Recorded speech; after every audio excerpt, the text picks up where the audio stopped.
we're swimming around in. So my name is Julie Hance. I'm from Opportunities for Ohioans with Disabilities. I work out of our Supported Employment and Transition unit. Our unit helps to support some of our statewide partnerships that we have with the Department of Developmental Disability. I get to work with Britta often.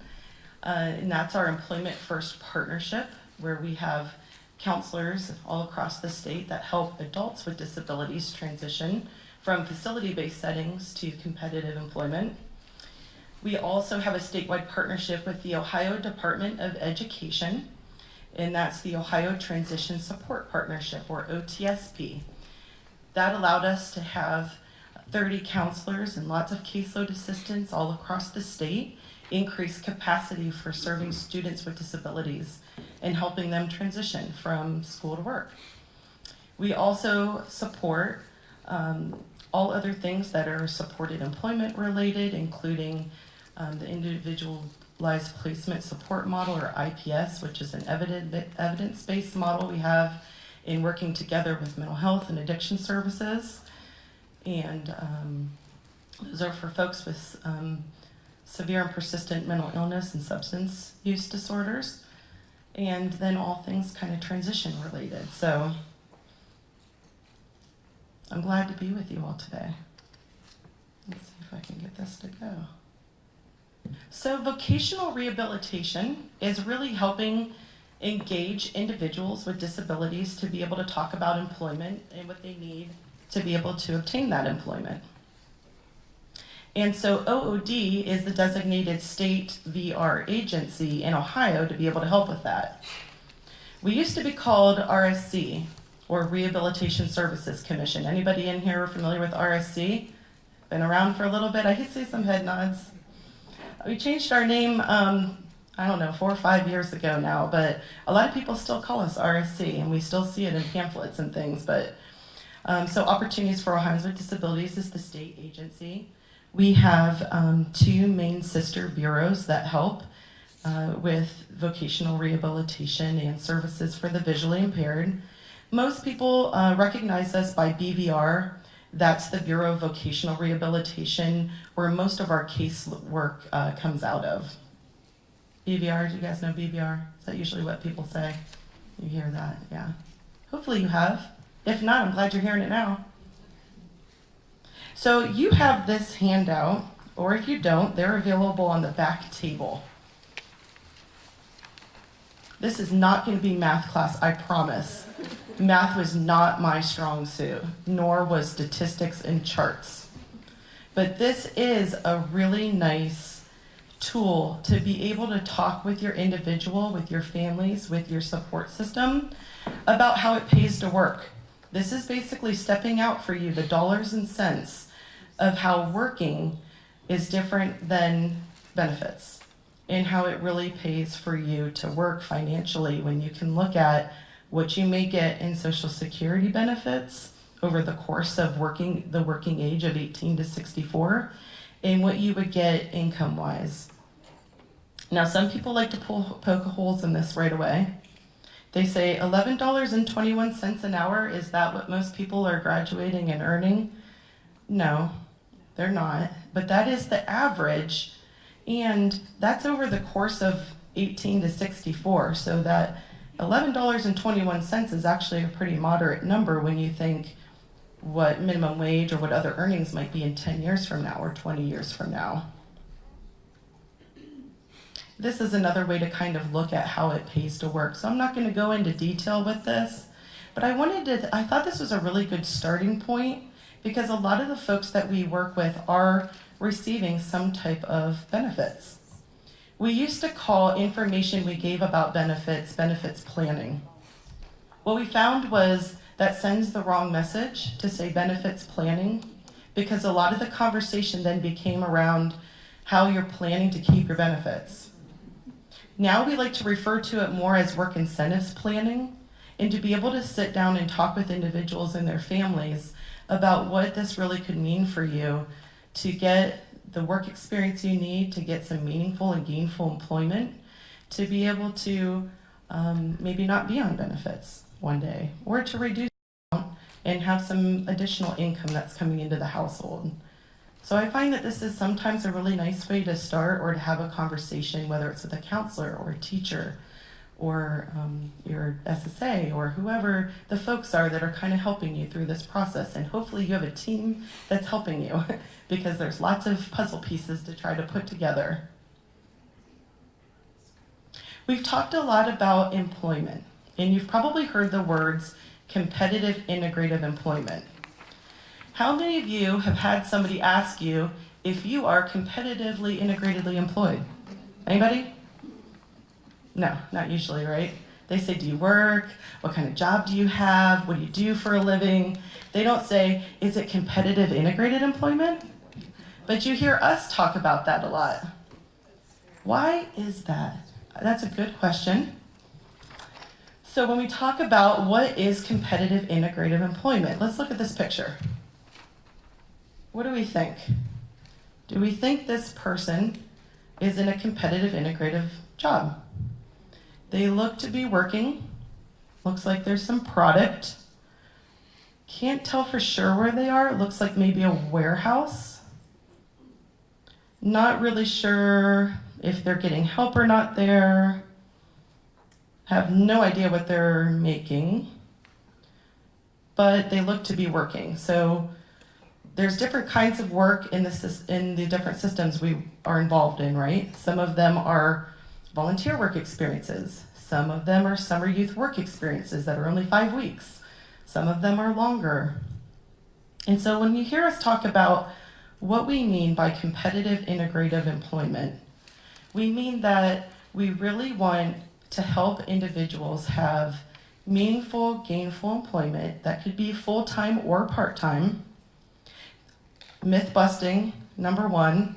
There's some folks that have worked with OOD or BVR or RSC if you go way back and have heard some myths about, well, we heard to work with BVR that somebody has to work at least 20 hours a week and they have to be completely independent on the job. Or some other, depending on what part of the state you go in, you hear different things. Some people have heard different hours, different wage requirements, different level of support requirements. The truth is, as long as it's in line with the person's ability and their interest, we can support them in however many hours they can work. If it's 5 hours for them, and 3 of those hours are with support that maybe they're getting through a waiver service, that can still be competitive integrated employment. As long as their compensation is in line with other typical employees that are earning a wage there, it's at least minimum wage, and also in line with what they're earning, that they have some access or the same access to benefits. So not everybody gets benefits in a job, right? But if 5 of the people working there all get benefits and the person with the disability is the only one not getting benefits, then that might raise some questions and some flags. It's at settings typically found in the community with the level of interaction wanting to be with not just other people with disabilities, but also with their same typical peers. And that they have the same opportunities for advancement as the other employees do there. So sometimes we ask a lot of questions and we spend a lot of time about what do we mean by employment and what can we help to support. And so when we talk about competitive integrated employment, those are some of the things that we're looking at and talking about. Some people say to us, well, what are your list of jobs? Where are your employers? And we do have employer networking. We do have employer resources and partnerships and relationships, but really it goes based on the person's interest in what they're wanting to do and helping somebody to apply to those businesses just like you or I would apply to a variety of different businesses. Supported employment is a little bit about what I alluded to earlier. So we've gone from it pays to work to what do we mean by work and competitive integrative employment, and could it be for you and or your person that you want to link with services? How about somebody with involved in intense needs? Can we help them? What does that mean? And so the answer to that is yes, and we are getting better as an agency with working more and more with involved in intense needs. We are moving the bar on that. In line with what Britta was talking about earlier when she was talking about employment first. We are partnering with DODD. We are making improvements in the employment first philosophy, initiative, best practices, and approach to the casework. And that means that when nationally they started talking about employment first, they said, listen, we have got to stop systematically and categorically discounting groups of people. Stop it. You're all doing it. You're all guilty. From VR agencies to DD to schools to interest groups, you name it, there are, whether we want to admit it or not, groups of people where we're not affording people this kind of conversation to talk about work, where we're making assumptions about what they can do and can't do, making assumptions about who should be linked and not linked or explore work. And they said, stop it. Everybody get on the same page and let's make sure that everybody everywhere has an opportunity to really fully, comprehensively talk about what working could mean for them, what types of supports could be used to help them maintain employment, and make sure that everybody is able to have that conversation and that choice. And we're really making the effort and the priority to make sure that we do that and that we're checking ourselves on that all the time. And so we do that in part by this person-centered planning, where really we are looking at, okay, the person that's needing and wanting services is in the middle. They're the driver, they're the star, they're the one that we're all here for. We look at the services that are provided and how we're engaging them in an agency-neutral way, meaning who all is around the table, or who are we missing? Let's make sure they're at the table, and let's identify what this individual's need is in all of the different people that can help to meet that need. How can school help to meet that need? How can OOD help to meet that need? How can parents and family and friend members and friends of the family or whoever we want to look at, how can they help maybe explore something or offer a shadowing opportunity or provide an experience? Let's reach out and ask each other and connect some of those dots. And then being outcome focused and making sure that the things that we're talking about are in line with each other, that they're building off of each other, and that they're affording this person some experience and movement to get to their desired outcome. So we have now presumed all people capable of working. No more saying, can you work? Do you have people who want to work? Help them get to us. No, we're saying, tell me who you have. Let's talk about what their interests are. Let's talk about what type of work they want to do. And let's make sure we try to dive down and do this younger and younger and younger. Ideally in preschool, right? How many preschool conversations have there been over the years about what do you want to do when you grow up? What kind of work do you want to do? Are we making sure we're asking everybody that and having those conversations with everybody? Because we should be. And also talking about examples of people who are working, that are like them, or that might have similar types of interest or needs. So working is the expectation, the same expectation that it is for everybody. So helping somebody do that younger is where we come into our transition services. So our agency helps all individuals with disabilities 14 and over. We have no age limit, but we really have tried to focus more on working with students with disabilities starting as young as 14, so that we can properly prepare them, help them to graduate with their peers, and be able to be prepared to work. And when we talk about transition services, as mentioned earlier, it really just means a coordinated set of activities between all of these players to help somebody move from school to their adult world of work and living and social engagements and their whole kind of complete picture of what life will be for them when they're out of school. So some evidence-based predictors, there's some data behind this. We always like to see that, right? So we have theories. We think that working and starting younger is good and that it's helping with connections. There's actually data that shows this. For those students who have a job at the time that they graduate from high school,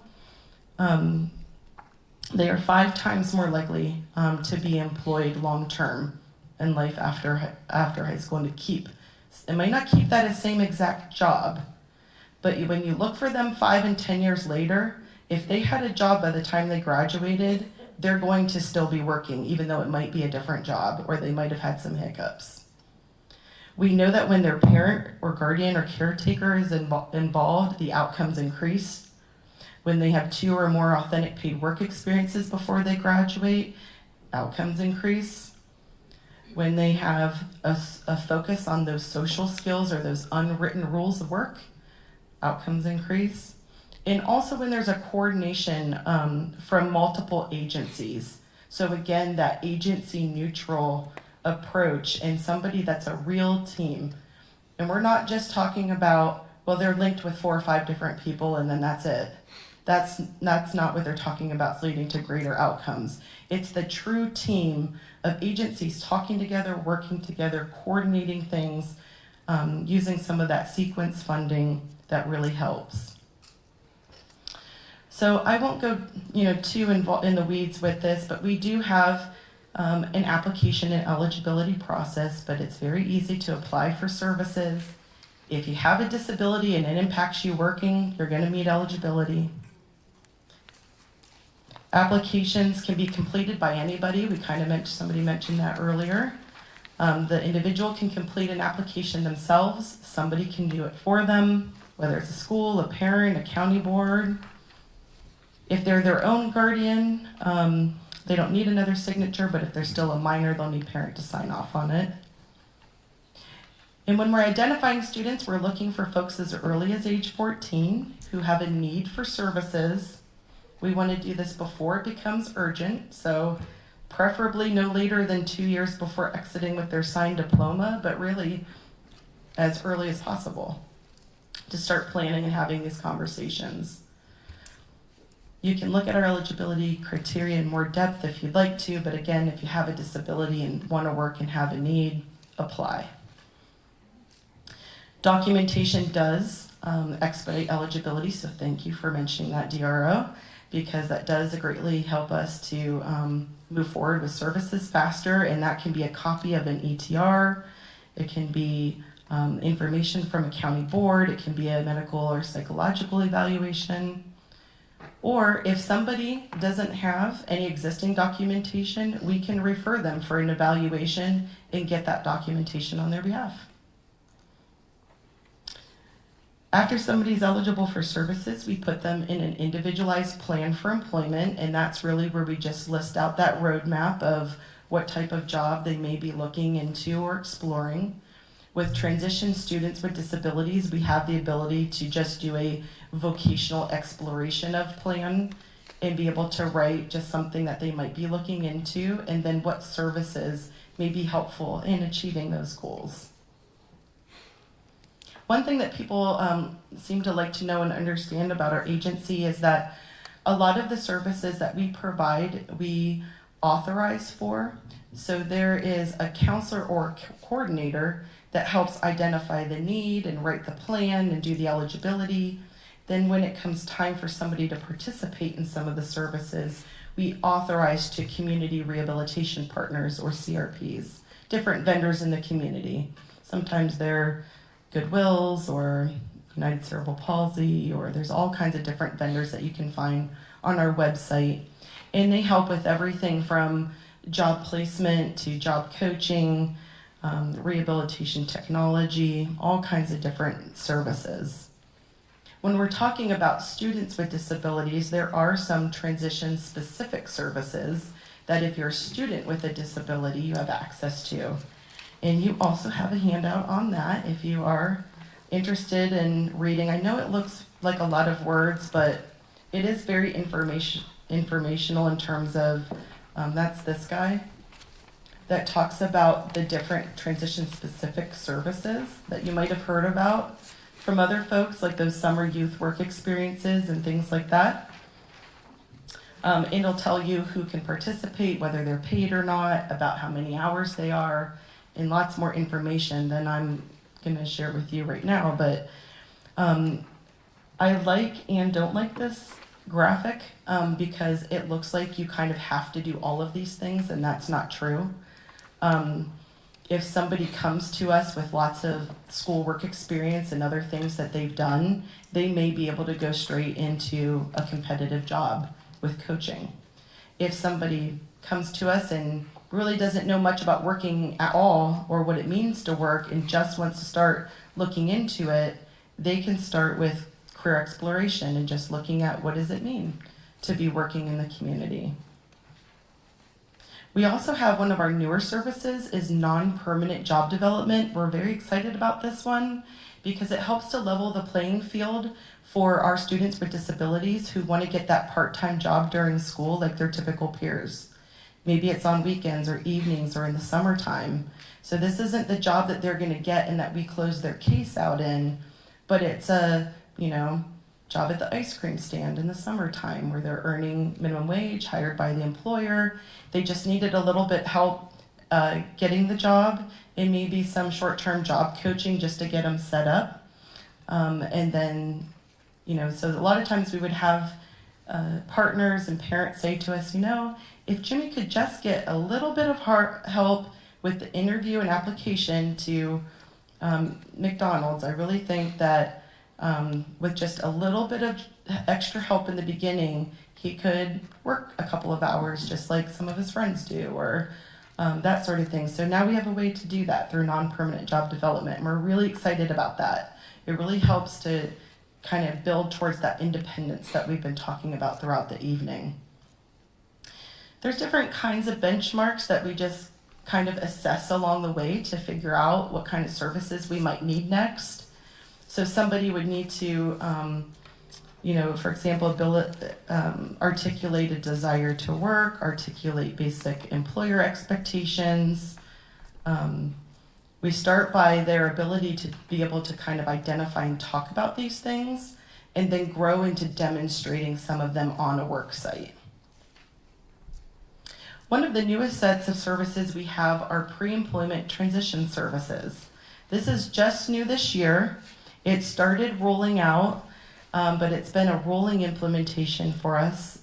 And so it wasn't kind of everywhere and fully implemented this first year, but we've just added some more providers to offer these pre-employment transition services and be able to offer them more parts of the county, so stay tuned for more on that. I'll show you on our website where you can get the latest information. But this is part of that Workforce Innovation and Opportunity Act where they really wanted to make it clear that they want students with disabilities engaged and as young as possible. And we know they're serious when they put dollars behind it.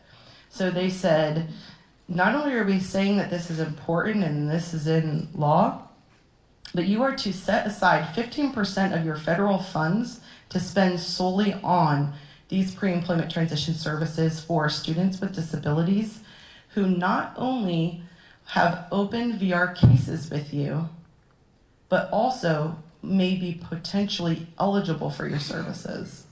This was huge for us because normally we could only provide these types of services for folks that had a fully open VR case. And now we can also offer some additional services for potentially eligible. So if you're a student and you have a disability, you don't want to open a full VR case for whatever reason right now, you can have your school submit a request for pre-employment transition services and access services that way. Those services are ones that were mentioned earlier, that job exploration counseling, work-based learning experiences, counseling on post-secondary options, workplace readiness training, and instruction in self-advocacy. So again, those are for both students who have an open and active VR case and for just students with disabilities who want to participate in some of these services and want to just quick shoot over a request form and start engaging in some of those services. So where do you go to learn more about that? Pique your curiosity? Want to find out more? Our website is much more friendly now. It is much more public-facing information that folks can access. So this is our ood.ohio.gov website, there's a Transition Students tab and a Pre-Employment Transition Services area that you can click on. It'll tell you a fact sheet to learn more about what these pre-employment transition services are, how you get linked with them, where they're provided. You can look at it now, but it is going to be updated the next month or so with a bunch more services. So make sure you go back again if that's something you're really interested in, and or talk to a local office for more information. There's also just some general information, so the transition-specific service documents and some other general information about transition are located here. So you can find those on our website. This is also on the Ohio Department of Education's website. So our lovely partners also have included links to help schools know and understand that this is a true partnership and that we're collaborating, and how to get more information on it. So you can also be found there. Some other ones are just the education website in general, the OhioEmploymentFirst.org website that Brennan mentioned, and of course Ohio Means Jobs, just to name a few, but there are lots more resources on our website as well.